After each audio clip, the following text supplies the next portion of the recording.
Hi, my name is Daun Whittaker. I am the author of Change Your Mind and Change Your Life, and I am doing these little short videos just to help provide some strategies to some common mental health and different social issues. So today I'm talking about panic attacks, something I counsel an awful lot of, and I just want to give you a few strategies that may help take away the power of a panic attack.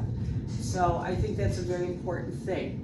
Keep in mind, any strategy in these videos that I give, they're not the only ones. And if they help you, that's awesome. Like and subscribe on YouTube, and make sure that you share the information. If you have a different strategy that works well for you, send it my way. I'm always looking for new things and new ways to be helpful. So, in a nutshell, a panic attack is kind of like when your body goes into fight or flight, when your sympathetic nervous system gets engaged because it perceives danger. So right now, if I were to be, my brain actually senses there's a bear outside the door and you're in trouble, then my body's going to do some things to get ready to either fight the threat or flee from the threat. And so some of the things that happens is the blood flow that is now like being utilized by my organs and stuff just for a very short amount of time to get me out of there is really going to get a big burst in my extremities, in my arms and legs, and in parts of the brain. They're going to help me to really assess and get out. So these are some of the things. So I may have a rapid heartbeat. So we're going to talk about 3 strategies that may help you. The first strategy that I'd like to talk about is just really discharging the energy. Try and imagine that just like if a bear did come in and attack me, I would have a physical response. I would need to physically discharge that energy. That's why it's all built up. It really is not meant completely for my mind. It's pretty overwhelming when it's just for my mind. So one of the things that I may find myself doing, or that I will tell people to do, start doing some jumping jacks really quick. Just however many that you can do, that will be a help. If you're not somebody that can do jumping jacks, or you're not in a position to, and sometimes I tell people, even if you just run in the bathroom and do some jumping jacks, run in place, do something to discharge the energy. You can take a walk. A walk is a good thing to do as well. But I think that the idea is to get rid of that energy as quickly as possible. The second thing that you can do is some self-talk. And self-talk can really help take the power away, especially if your physical symptoms are making you feel like you are going to pass out or lose control. Then you could say to yourself, self, you can call yourself by your name. I prefer to call myself self.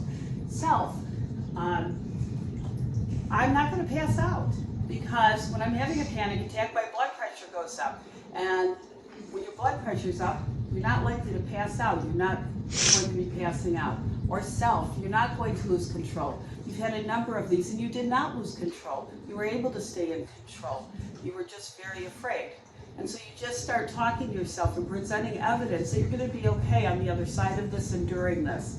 And that is a way to take some power away, because the fear you have definitely tends to keep it escalated and keep it going. The third thing that I would recommend, not so much journaling. I'm not against journaling, but not everybody has the time to write 3 paragraphs about their panic attack. But what I would recommend is actually writing the date, time, and duration of the panic attack, and any characteristics that may be a little different than anything you've normally experienced if you have these. I hope there is no normal experience for panic attacks. I know that they're rather dreadful. I really do think that's a good idea. I'll tell you a quick story about somebody I was counseling. She was having severe panic attacks. It was pretty crippling. She was going to work, and what she would find is that during work in the afternoon, she would start having a significant panic attack, and she almost lost her job because of it. So I asked her to start doing some record keeping for me. And what she did is she would just text me, so that way it was date and time stamped to just tell me the duration of it. One of the things that we found out is that they were pretty consistently occurring after she would have her lunch. And so what was happening is she was eating a big lunch in a very small amount of time, and it was, more of a digestive issue that freaked her out, so she would start becoming afraid of it. So once she realized that and changed some of those habits, and actually pretty impressive, you know, she decided through this that she needed to get healthy and started really walking and running 5Ks and really getting healthy. And these symptoms did not persist past them because they were more related to digestion. I've had other people that when they did their tracking, they found out that, you know, it was happening at a certain time in the evening, or I had a woman that was pregnant that was having some issues, and we actually got a chiropractor involved. Because of the way the nerves are, the vagus nerve, and a lot of the stuff going on in your neck and shoulders where you carry anxiety, they can play a part in some of this. I can tell you I had my first panic attack when I was lifting a bed, and I actually thought I was having a heart attack because I pinched a nerve that really came around into my chest and really gave me that feeling. But what happened is that fear of that, not knowing what it was for quite a time until I found the right doctor, it really caused me to have these panic attacks because I was afraid of the symptoms. And so, and they were untriggered at that point. Once I started to have that fear, there was no trigger. And the trigger is really kind of a big difference between an anxiety and a panic attack.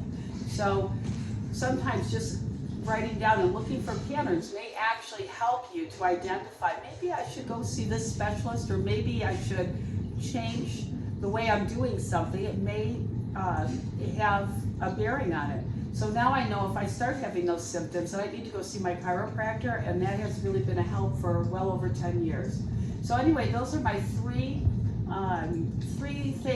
strategies that I'm giving to you, and I really hope that they help you, because panic attacks should not have power over our lives. Thank you and have a great day.